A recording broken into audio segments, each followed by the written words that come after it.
আচ্ছা, সীমান্তের পরিস্থিতি বর্তমানে সীমান্তে আপনারা জানেন যে সকাল থেকে কিছু গোলাগুলি হয়েছে।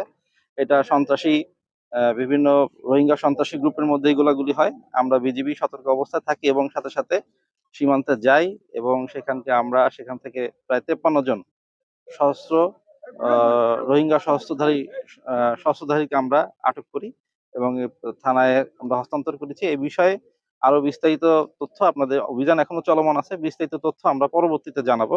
আজকে সন্ধ্যায় একটা প্রেস ব্রিফিং হবে যেখানে আপনাদেরকে সীমান্তের পরিস্থিতি আপনারা তো দেখতেই পাচ্ছেন, সীমান্ত পরিস্থিতি এখন স্বাভাবিক অবস্থায় আছে।